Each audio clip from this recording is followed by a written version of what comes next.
40 गुण युक्त अरहंत परमेष्टि भगवान की जय। आचार्य गुरुवर 108 मानतुंग महाराज की जय। आचार्य गुरुवर 108 परम तपस्वी ब्रह्मचारी परम हितैषी संत शिरोमणि 5 वर्ष के जेल के त्यागी स्वतंत्रता सेनानी ज्ञान वृद्धि वैभव वृद्धि तप वृद्धि आचार्य श्री 108 नेमी सागर जी महाराज की जय।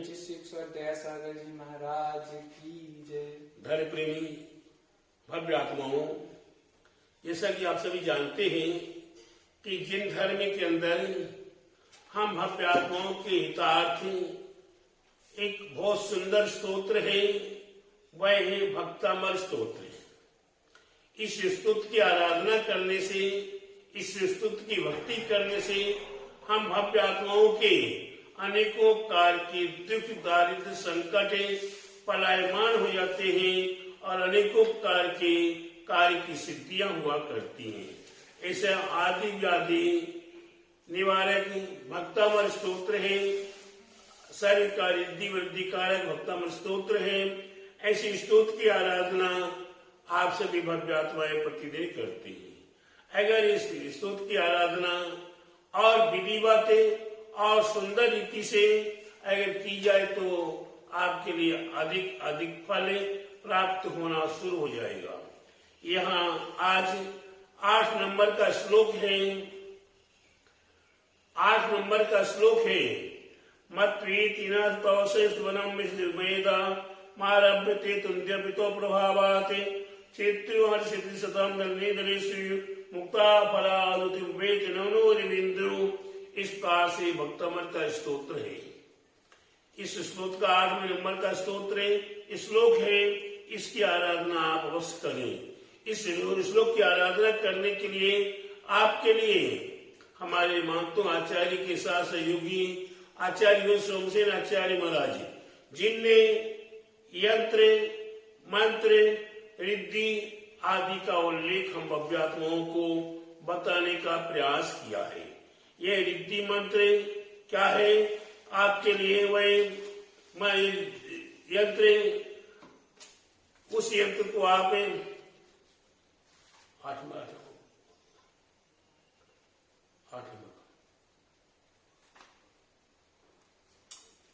8 नंबर का श्लोक का वृद्धि यंत्र। आप यंत्र को देखें, यह यंत्र आपके लिए कितना सुंदर विधि से लिखा हुआ है।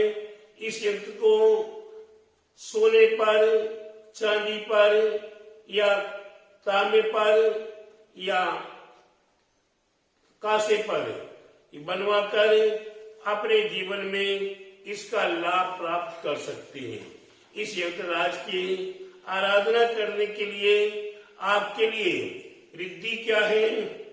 ओम ह्रीम आरम नमो अरिहंतरणम नमो पादशयनम ज्रोम ज्रोम नमः स्वाहा। ये रिद्धि है, क्या है? ओम ह्रीम आरम नमो अरिहंतरणम नमो पादशयनम ज्रोम ज्रोम नमः स्वाहा। ये रिद्धि है। मंत्र क्या है? ॐ ह्रां ह्रीं ह्रूं ह्रौं ह्रां आसी आ ऊषा अब चक्रे पट चक्राय ह्रूं ह्रूं नमः स्वाहा। ॐ ह्रीं लक्ष्मण रामचंद्र दिव्य नमः स्वाहा। ये मंत्र है। इस रिद्धि को और मंत्र को एक साथ में लेकर आप जाप करेंगे। इसकी जाप करने के लिए हमारे आपके लिए लाल वस्त्र हो, लाल माला हो, लाल आसन हो और गूगल की धूप हो। इसे धूप के माध्यम से 1000 मंत्र माने 10 माला जघन्य 21 दिन, मध्यम 48 दिन और उत्कृष्ट 108 दिन इस मंत्र की रिद्धि आराधना का आप आराधना करेंगे। 10 माला प्रतिदिन करेंगे, शुद्ध विधि विधान के साथ करेंगे, शुद्ध खान पान के साथ करेंगे, एक आसन करके करेंगे, उपवास करके करेंगे, तो यह रिद्धि मंत्र आपके लिए सिद्ध हो जाएगा।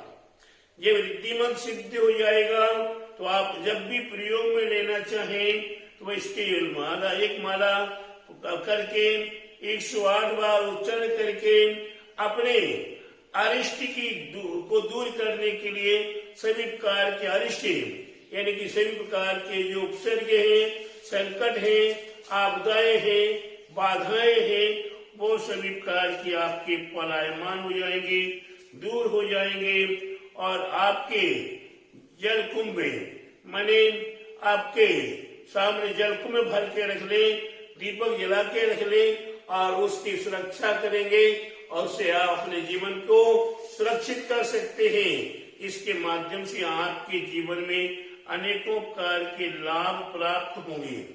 ऐसे लाभ को प्राप्त करने के लिए हमारे आचार्यों ने इतनी सरलता के साथ बताया है कि जिस प्रकार से तालाब के अंदर कमल वृक्ष कमल का फूल होता है, काय का फूल होता है, कमल का फूल होता है और कमल का पत्ता होता है। उस कमल पत्र पर जो जलकण पड़े हुए हैं वह कैसे लगते हैं, मोती के समान सुंदर शोभायमान लगते हैं। ठीक उसी प्रकार से हमें जब भगवान की भक्ति में लीन हो जाते हैं तो हमारे लिए भी अनेकों भव्य आत्माएं उसे भक्ति के वशीभूत होकर हमारे लिए भी अपने आप में एक रत्न के समान समझने लगते हैं। यह देखो कितना भक्त है, ऐसी भक्ति में जो लीन होता है उसे अपमान होते हुए भी उसका मान सम्मान होने लगता है, उसकी प्रतिष्ठा होने लगती है, उसके लिए यश कीर्ति प्रतिष्ठा मिलने लगती है और अपने आप में वह अज्ञानी से अज्ञानी होने पर भी वह ज्ञानवान हो जाता है। हिरेंद्र भगवान की स्तुति कोई खाली नहीं जाती है। हिरेंद्र भगवान की स्तुति हमेशा हमेशा के लिए हमारे लिए लाभदायक हुआ करती है। हमारे लिए पिछले दिनों में बताया था कि भगवान की भक्ति करने से शक्ति प्राप्त होती है। आज हम अल्पज्ञ हैं, मंद बुद्धि हैं, विवेकहीन हैं, हमारे पास कोई किसी प्रकार का कोई वस्तु उपलब्ध नहीं है, साधन उपलब्ध नहीं है, हमारे पास तीर्थंकरों का अभाव है, केवलियों का अभाव है, शुद्ध केवली का अभाव है, मना पर्याय महामनिराजों का अभाव है, रिद्धि सिद्धिधारी महामनिराजों का वर्तमान में हमें अभाव है और हमारा स्वयं का शरीर भी हीन से हीन वाला है। हमारे लिए हीन से हीन होने के नाते हमारे पास वज्र नारा सैन्य नदी नहीं है। इसके उपरांत हमारे लिए ये खान पान की वस्तुएं हैं, वह खान पान की वस्तुएं भी हमें उपलब्ध नहीं है, शुद्धि पवित्र उपलब्ध नहीं है। हमारा जीवन कैसे चलाएं, हम कैसे धर्म करने का प्रयास करें, अपने आप को कैसे साधना करने का प्रयास करें, तो बस हे प्रभु आपकी स्तुति हमारे लिए एक आधार है। इस सब अभाव में हम अपने आप को धन्य मानते हैं। क्या ये पंचम काल है, इस पंचम काल में हमें हर चीज हीन हीन हीन है, लेकिन उसके उपरांत भी हमें इतने भाग्यशाली है कि आज भी हमें दिगंबर गुरुओं का समागम मिल रहा है। मान तुम आचार्य महाराज की रचनाएं मिल रही है। हमारे आपके लिए भक्तमर स्तोत्र, भक्तों को अमर बनाने वाला स्तोत्र मिल रहा है और इसको समझाने के लिए भी हमें आए दिगंबर गुरु उपलब्ध है, जो रिद्धि मंत्र आदि हमें बताकर हमारा हितार्थ करने के लिए तैयार है। तो प्यारे बंधु, ऐसी अवस्था में हम अपने आप को धन्य मानते हैं। ये पंचम काल दुस्सह पंचम काल होते हुए भी वह पंचम काल है। इस पंचम काल में हुंडा औसापणी काल के प्रभाव से पंचम काल में भी निर्वाण प्राप्त हुआ है। पंचम काल में भी निर्वाण प्राप्त हुआ है। हम निर्वाण प्राप्त नहीं कर सकते, लेकिन जिनने निर्वाण प्राप्त किया है हम उनकी आराधना कर सकते हैं, उनकी भक्ति कर सकते हैं, उनकी स्तुति कर हम अपने आप को भगवान आपके समान बनाने का प्रयास कर सकते हैं और अल्पज्ञ से अल्पज्ञ जीवों के बीच में हम अपने आप को एक कहीं भी किसी न किसी रूप में प्रकाशमान कर सकते हैं। इसलिए भक्तामर स्तोत्र का महात्म्य समझते हुए, भक्तामर का रहस्य जानते हुए भी अपने जीवन को सार्थक करने के लिए हमें कुछ प्रयास करना है और भक्तामर के श्लोक की एक एक कहानी, एक एक श्लोक की कहानी है, उस कहानी का भी आप अध्ययन कीजिए। मैं आपको कहानी नहीं बताऊंगा क्योंकि आप सोच रहे कहानी मिल गई, कान खत्म नहीं।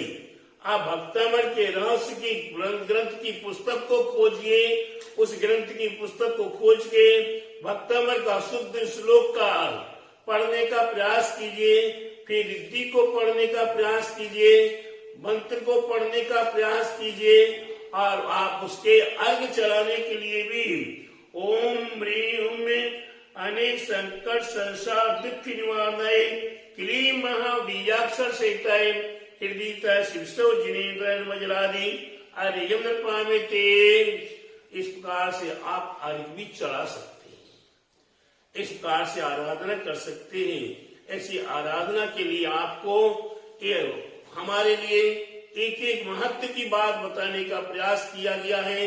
इसको आप स्वीकार करें, इसको माने और अपने जीवन को सार्थक करने का निरंतर प्रयास करें, प्रयत्न करें और अपने जीवन को महान बनाने का ये हमारे लिए भक्तामर स्तोत्र कितनी महत्वता से प्राप्त हुआ है, कितने दुर्लभता के साथ प्राप्त हुआ है।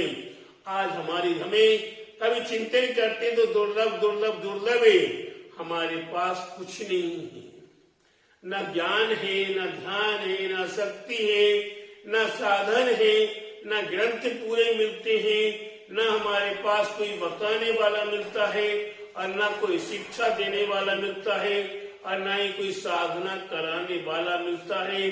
तो प्यारे बंधु, ऐसे अभाव में हम जी रहे हैं, ऐसे अभाव में हमें जी रहे हैं और इसके उपरांत भी अपने आप को सूर्य के प्रकाश न मिलने पर भी हम केवल मात्र एक चिंगारी में, एक चांदनी में और चांद नहीं केवल सितारे में ही अपने आप को संतोष प्राप्त करके स्तुति करते हुए भगवान आपकी भक्ति, आपकी आराधना, आपके गुणों के गुणानुवाद करने के लिए हम निरंतर तत्पर हैं और आप भी तत्पर होइए। जितना आप अपने आप को साधना में सक्रिय बनाएंगे, जितना साधना में मजबूत बनाएंगे, जितनी आपकी दृढ़ मजबूतता होगी।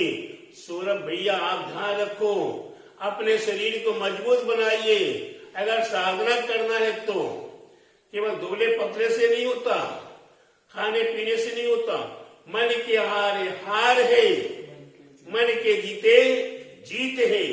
अगर आप मन से जीते हुए हो तो समुद्र, बड़े से बड़े समुद्र को भी पार कर जाओगे, सम्य शिखर के पहाड़ को भी सहा चढ़ जाओगे। लेकिन जब आप सोचो इतना बड़ा समुद्र है, इतना बड़ा समुद्र कैसे पार करेंगे, तो वो चिड़िया पार नहीं कर सकती। और जब देख ले नहीं, अरे हम समुद्र हम स्वयं तो दिख रहे हैं, हमें तो समुद्र है और अब मिनटों में पार हो जाएंगे। उसी प्रकार सम्य शिखर की यात्रा अगर जो केवल मात्र पहाड़, इसलिए पहाड़ पे दिन में चढ़ने के लिए नहीं कहते। क्यों? कि दिन में आपको पहाड़ ऊंचा दिखाई देता है तो आपकी आंखें चकरा जाती है, दिल दिमाग आपका खो जाता है और पहाड़ पे नहीं चढ़ पाओगे। इसलिए आप प्रातः काल में जल्दी जल्दी लालटेन ले लो, नीचे देखते जाओ, कीड़े मकोड़े को बचते जाओ और आगे बढ़ते जाओ, बढ़ते जाओ, बढ़ते जाओ। एक समय आ जाएगा कि आप पारसा भगवान की टोक पे पहुंच गए, एक समय आ जाएगा चंदा प्रभु की टोक पर पहुंच गए। तो ये मन के हार है और मन के जीते जीत है। आप मन से कभी किसी कार्य में हारने का प्रयास मत कीजिए, मन से कभी पीछे मत हटिए और मन से आप मजबूत हो जाएंगे, तो वो कितने पतले से पतला हो, कितने दुबले से दुबला हो, वह भी पहलवान बन के पार उतर जाता है। आप देखिए, छोटी सी बात है, जितने भी बदमाश होते हैं, जितने क्रिमिनल होते हैं, जितने डकैत आदि होते हैं, वो कोई मोटे मजबूत नहीं होते। वो ये इतने दुबले पतले होते हैं क्या किसी को एक चांटा मार दो 3 कुंटाई खा जाएगा। लेकिन वो मन से इतने मजबूत होते हैं, उनसे पूरा नगर थर-थर कांपता है। इसलिए प्यारे बंधु, हमें उनकी ओर ध्यान नहीं देना, हमें अपनी ओर ध्यान देना कि हमें दुर्लभताओं के साथ जीते हुए भी हम मन से कभी नहीं हारेंगे। हमें ये साधना करनी है, हम साधना सिद्ध करके ही रहेंगे। क्या करके रहेंगे? साधना काय के लिए? सिद्धि के लिए होती है। तो साधना करो, साधना करो, साधना करो और सिद्धि प्राप्त करो, सिद्धि प्राप्त करो, सिद्धि प्राप्त करो। ये मेरा आप सभी के लिए मंगल आशीर्वाद है। ऐसे मंगल आशीर्वाद को प्राप्त करें, साधनाएं करना शुरू कीजिए। इसका केवल मात्र इतने ही रहस्य समझ लो, इस श्लोक का इतने अर्थ समझ लो, सारे अरिष्ट संहार के कितनी अरिष्ट अरिष्ट, कितने रवि शनि गुरु शुक्र राहु केतु आदि कितने ग्रह अरिष्ट हो जाए, विपरीत हो जाए। अरिष्ट का मतलब विपरीत, दुश्मन कितने पैदा हो जाए, कितने आपके विरोधी पैदा हो जाए, लेकिन उस समय पर अगर आपने 8 नंबर के रिद्धि मंत्र की आराधना कर ली तो सभी आपके अरिष्ट होते हुए भी इष्ट हो जाएंगे और आपके सभी कार्य साध होंगे। ऐसी साधना करने के लिए भक्तामृत श्लोक की आराधना कीजिए, भक्तामृत श्लोक की साधना कीजिए और ये आपके लिए भक्तामृत के 8 नंबर का रहस्य आप देखिए कितना महत्वपूर्ण है। ये आपके जीवन को आनंदित करने के लिए समर्थ रहेगा। बोले भक्तामृत स्तोत्र राज की जय। बोले आचार्य गुरुवरी स्वामी नेमी सागर जी महाराज की जय। श्री दया सागर जी महाराज की जय।